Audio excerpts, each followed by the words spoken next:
Hello guys, welcome to another video.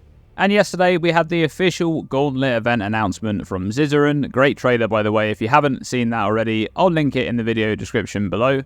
And if you're not aware of what the Gauntlet is exactly, it's an event ran by Zizaran and Viyro with the goal of essentially turning the difficulty of Path of Exile up to 11. There's the main racing goal of killing all Uber bosses, and there's also side goals or bounty style quests to go for as well. And the event is ran in hardcore solo self-found, and there's additional raffle prizes up for grabs too for reaching specific character levels. Alright, so let's take a look at why the Gauntlet is so difficult. Here's the list of area level modifiers this time around. They've gone for a very difficult campaign, and then a safer period of time while you're progressing white maps, then into extremely rough yellow maps. That crazy monster haste modifier is going to catch a lot of people off guard. And then red maps look completely ridiculous as well. Lastly, zone level 85, which is all of the Uber boss arenas. There's a bunch of rippy mods here, including a new one. I believe this is going to be similar to the Valdo's puzzle box maps. So you get attacked by Azeri apparitions where you're trying to focus on the Uber boss at hand. And there's also a new modifier here, consume an additional portal on entry.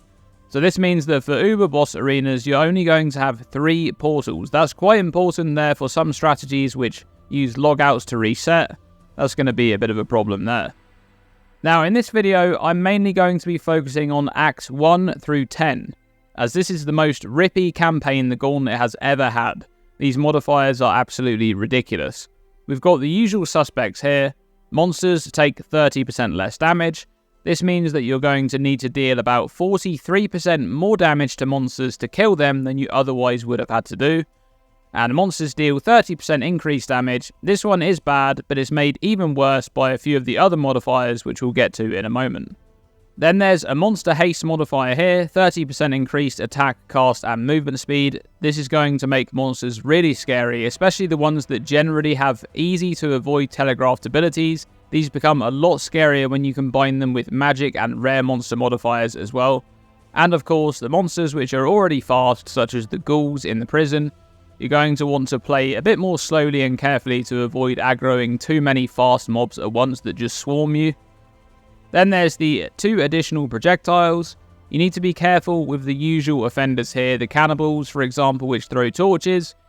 If you get hit by a full flurry of these, even from a single cannibal, you're probably dead. And then we have the 2 new modifiers in this Gauntlet for the campaign. Firstly, monsters have 20% of physical as extra chaos damage.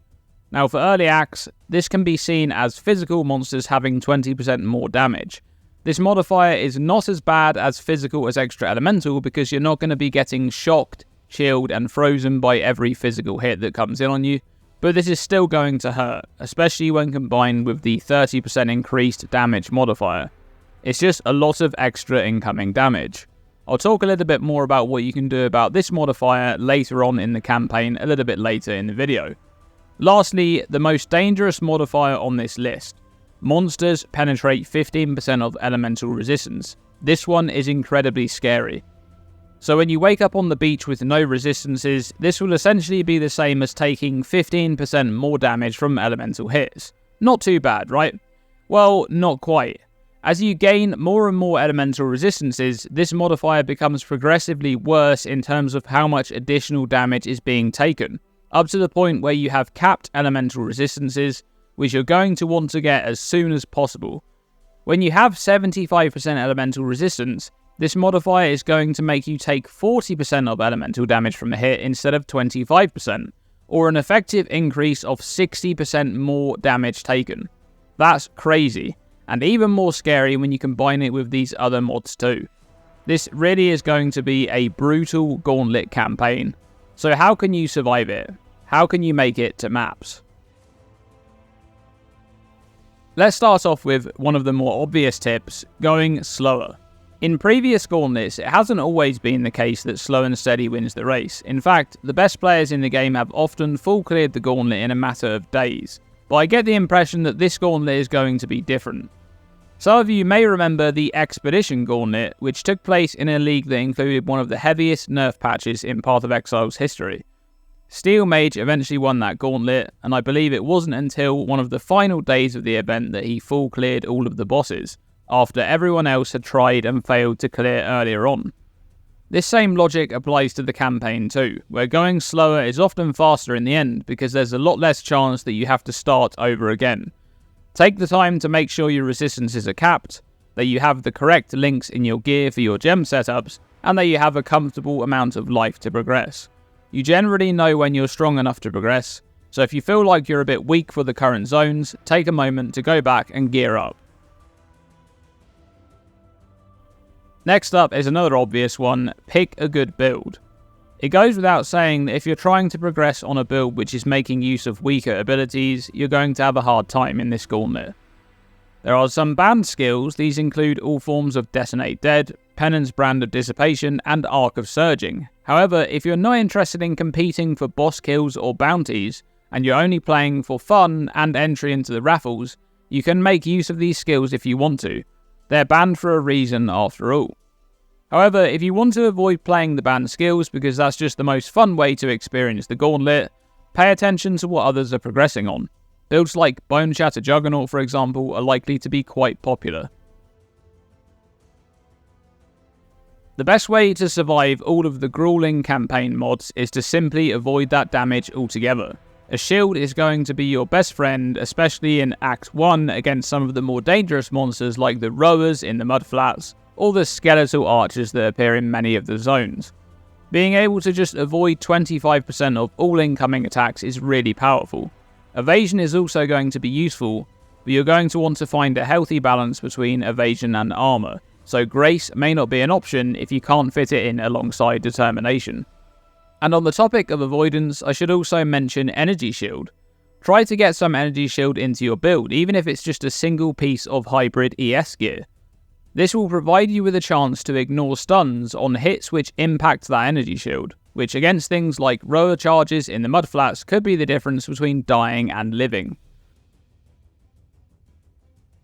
The physical damage as extra chaos monster modifier in the campaign is going to become much more scary when you reach Act 6, as you'll now have -30% to chaos resistance by default.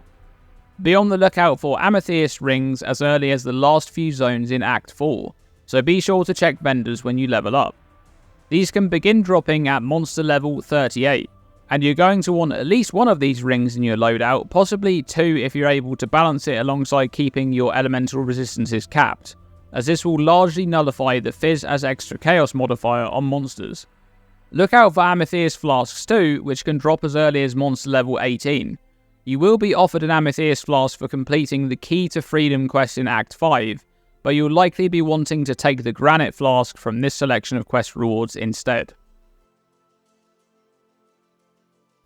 Lastly, don't be afraid to overfarm and reset zones often to gain more experience than you usually would have, and provide yourself the opportunity to further improve your gear. This is especially important before you progress through and enter difficult boss encounters like the Weaver in Act 2 or Doedre in Act 4. You can reset zones in Act 2 to gain help from Einhar and help you farm faster. This is very useful in the Weaver's Chambers in particular, so you can get additional help against that boss. Consider farming areas such as the Riverways in Act 2, Calmstream in Act 4, the Chamber of Innocence in Act 5, the Beacon in Act 6, Harbour Bridge in Act 8, the Foothills in Act 9, and the Desecrated Chambers in Act 10. And that's how you survive the gauntlet, at least the campaign section of the gauntlet, which is going to be absolutely brutal. Take your time and you'll make it to maps. I want to shout out Zizaran and Viyro and any others that help out to make the gauntlet possible. It's an awesome event and it's been very much missed in the past several leagues when we haven't had one. I'm excited for the gauntlet, not just to play it, but also to spectate it too. It's been about a year since the last one that we had, so it's going to be a lot of fun to see how everybody goes about navigating these crazy monster modifiers. What's your thoughts on the Misery Gauntlet? Very appropriately named gauntlet, by the way. Are you excited for it? Let me know by commenting below. And thanks very much for watching this video, and I'll see you in the next one.